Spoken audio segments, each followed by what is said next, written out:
All right, who we here with? Yo, what's up? It's Darrius from Channel 3. And what did you do? Top Connecticut Regional with Memento. Shout out to Chris from Channel 3 and Dakota from Channel 3. The best mouse player in the world. But yeah, let's just get straight into the profile. So, played 3 English, 3 Tatsu, and 2 Darkblade as your main starters. I like this ratio a lot. I feel like multiple Darkblade comes up a lot because the pop effect is actually really relevant. And otherwise, I usually treat them as a 1-up. I know a lot of people play 3, but I think 2 is the perfect number. Would you cut any of them at all or no? Maybe in the future somebody recommended like maybe 2 English and 3 Darkblade, but I think this is a little better. But Darkblade is better with like super poly and stuff like that because English is not full combo if you have a monster on board. How often did the second Darkblade come up for you? It came up a lot, honestly. Like, because once again, like I made a lot of breakers, so super poly, like turned off like English starter, like because it turns off Tatsu essentially, and you need Darkblade to combo or like some like Goblin or another if you super poly them at the beginning of their turn. So multiple Darkblade was nice. Okay. And I played 1 Akihiron, 1 Gotek, 1 Goblin, 1 Horn, 1 Mace, 1 Sleepy, and 1 Big Guy. So,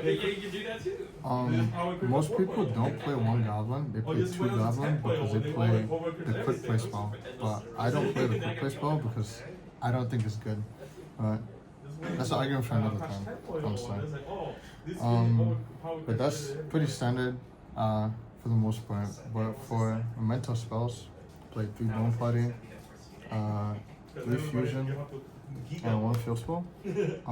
That's all you really need. You could argue maybe side decking the trap because the trap is really good, like the normal trap, not the continuous.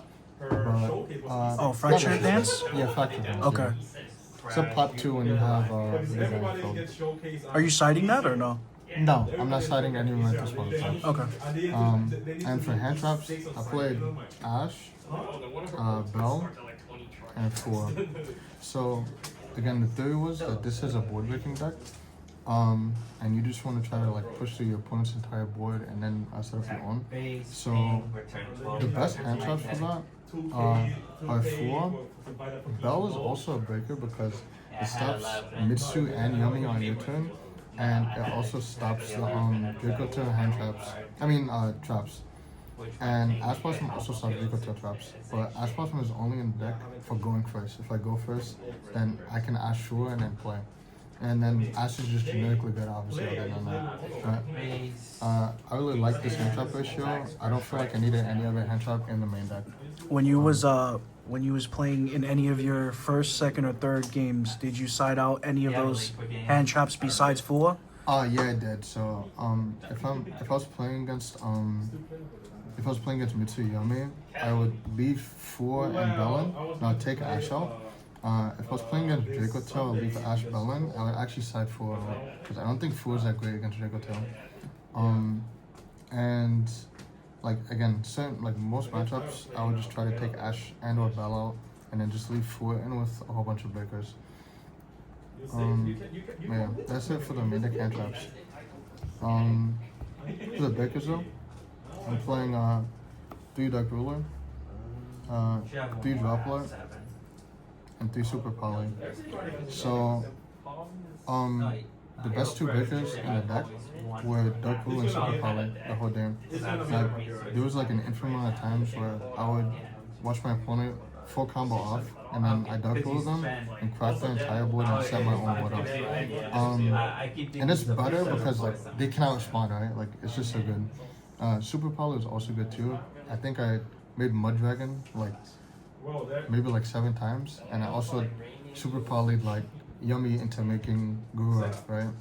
So this is just really good for cracking boards. So is this. Droplet also came up as well, obviously, but these 2 definitely performed well. And I think my main deck was like pretty perfect, honestly. Were there any other super poly targets that you had in your extra deck just to have in case you played against a certain matchup? No, yeah, definitely. I'll show that in a second. Okay. But for the last 3 cards, I played 1 call by, because this is also like technically a breaker. Like, you can call by Seals, you can call by 5 mana, you can call by Snatchy in certain game states, you could call by Murakumo in certain game states. Obviously, hand traps as well. So I think call by is like nearly mandatory. 1 for 1. I think this is better than the Goblin Quick Play spell because this can get you to Mace in certain game states where you need it as an extender, where the Quick Play spell will only get you to another Goblin. So if Goblin is used already, the card is dead. And I don't like that. So I just did not play Quick Play spell. Last card is Prosperity for consistency and for digging for breakers and other things. That's it for the main deck. But for the extra deck, like I was talking about, 2 because you essentially have to play 2. I've never seen anybody play 3, but you could play 3 if you wanted to. It's not that bad, honestly. 1 Twin Dragon, and these are the Super Poly targets. 1 Garura, 1 Mud Dragon, Draco Sepalia. The Draco Sepalia is like, it's a Super Poly target, and you can also make it off of Memento Fusion, so it's pretty nice as well. And it kind of puts back uses as well. But the last Super Poly target is Secretarian Dragon. This is literally just a Draco Tail, and I guess you could say branded as well, but I didn't face any branded. I think I've made this like 1 time. It's not that I would cut it, but I just did not summon it a lot of times. In theory, it was better than it was in practice. Could you ever play more than 1 Twin Dragon or no? Again, you could, but I just don't think there's a need to because you can get back to yourself pretty easy. The last fusion is Guardian Chimera. Setting up a Guardian Chimera on your opponent is crazy. This also breaks boards as well. Non-target destruction is crazy. Then for extra deck monsters, Cross Sheep, Dark, Herald. So Cross Sheep is pretty standard in Memento. There's combos that with Cross Sheep that get you to Herald as well, so you have like a Herald and SP. Like, this card is just all on great. Dark, you can steal so much things with it. You can steal Murakumo. Like, you can just do a lot with Dark, and then like you can make an SP on top of that. Like, this helps you push back stuff. And with the Dark, technically, like, I also play Azalea, so like sometimes you could do that. But I personally think this was probably the worst card in my extra deck. I was testing this out. I think maybe this could have been a Cheer Beanie to help the Moonlight matchup, because you can make Cheer Beanie and then have Combined Creation under it. And when they board wipe, they can't board wipe the Combined Creation because Cheer Beanie protects it. Did that card ever come up though? Azalea? Yes. I made it 1 time, but it was pretty niche. I didn't need to make it, so it could really just be anything. And what about the Herald? I made it constantly. Okay. On my end board, I like to make I play SP. I like to make Herald and SP with Combined Creation. Like Spell Trap Negate, SP is just good, and then Combined Creation to revive Big Guy. It's just like. And then the SP is also to check the nib, right? In case. Yeah, of course. And then the last 2 cards in my extra was Selena Access Code. Another thing I was thinking about was possibly playing a Yummy Snatchy and playing Winter Cherries or Metatronus, which also could have been good and you also could have done, but this is like in case you got debarred and you needed a push, but most of the time I never felt like that. That's it for the extra deck. Yeah, like I said, the only thing that I think I would change within my deck and extra deck was probably the Azalea, but that was also fine too. So for side, I played 3 draw. Just immediately try to end Mitsuyomi's turn. It's not really for anything else, but anything that comes to mind. You could also draw K9 and like try to make them do less, but I don't know, just mostly for Mitsuyomi. Then I played 3 Evelyn. So this was for Draco Tail, because when they go first, Sting, Flame, and Hoarder are actually annoying, and you keep Ash and Bell in your deck to try to stop those on your turn, but you need a way to try to wipe their board without using a spell, without them negating it and getting a draw. So I think, evenly covered that perfectly. And it can also force all of the traps out immediately, for the most part, which is really nice. And I think I also evenly K9 Mitsu as well. Yeah, I don't know. Evenly was also pretty good. I played one Heartbeats. This was also for Draco Tail. So like in cases that I have like a combination of hands, like I have Heartbeats Droplet. Because you can obviously Droplet and move away your spell to make sure you resolve your spell if they chain flame and target it. And this just checks random stuff. Like I think I also faced a Sky Striker player and I Heartbeats him and he just lost the game immediately. Yeah, Heartbeats is Heartbeats, right? And then I played one Lightning Storm.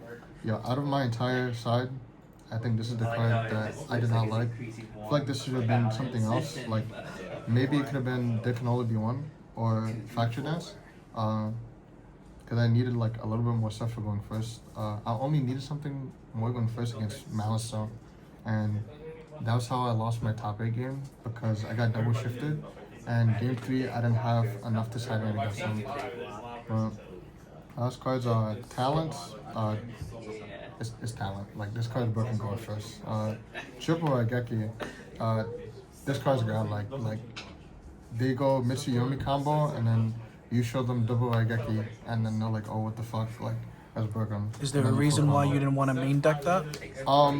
Because Dark Rule was better. And I'm already at 43 in the main deck. Last 3 cards is the bank card. It's banned for a reason. It was my last day to use it. And yeah, like this saved me a game where my hand was weak against Mitsuyomi, and he ghost spelled my Memento fusion, and I had this Super Poly and Ash, and he basically couldn't play. He did Mitsu stuff. D-Bay checked all of the Mitsu, and then I Super Poly'd his Yummy, and I Ashed his Obedience Code. So like, yeah, I mean D-Bay is D-Bay, right? But going forward, I think I would probably change this into Tikaboo, and I have no idea what to put this for yet. But yo, I don't know. Maybe the last match showed me that maybe I should play Lance. Yeah, okay, I'm joking, but I'm just not sure yet. And what was all your matches like? Do you remember all the decks that you went against? Yeah, I played Draco Tail round 1. I played K9 Mitsu round 2. I played Yummy round 3. Well, I should be saying if I won, but I won against Draco Tail. I won against K9 Mitsu. I won against Yummy. I won against Mitsurugi Yummy. Then I faced, that was 4. I faced Fly Odeon. Round 5 I won. Round 6 I faced Mitsu Yummy. I lost. Round 7 I played Sky Striker and I won. The matchup was very easy. I had Ash and Bell in my hand and he cannot play. And then round 8 I faced Malice, and I managed to push through his entire board game 1, but game 2 and 3 I just unfortunately got shifted and I had no out for it, so I just lost the game. But yeah, other than that, I think the deck performed really well. And I kind of like the breaker aspect of Memento. Like playing so much breakers was very nice. I said so many breakers. And there are also times that like after you board clear them, obviously Memento you can OTK them. So obviously you can't OTK them through like Dark Ruler, but there are times like the Super Poly helped me OTK. Like I think against Draco Tail, he did a combo sequence where he had Tarahu. I Ashed Tarahu to deny him from fusing again and getting 2 more traps for free. And then he ended his turn with Arthalion and Fenrir. And on my turn, I'm just playing my combo. I make SP and I make Combine Creation. And my opponent has a back row, and I did all of the like checks on what it was. It wasn't D-Bear, it wasn't like Flame, it wasn't etc, which I had belt for at the time. Like my hand was broken, and I say end main to try to play on a potential nib because he was holding 5 mana in his hand, and he thought I couldn't kill, so he let me leave main and tried to activate something at the start of my battle, but I said, no, I have cryo, and I super polyed his Fenrir Arthalion and made Mud Dragon, and that was game on board. I think that was 83 on board, and he scooped, and then he showed it was a super poly set, which was crazy. Wow. Yeah, right. But super poly definitely helped a lot throughout the day. But yeah, that's it for the deck profile. Thank you guys for watching.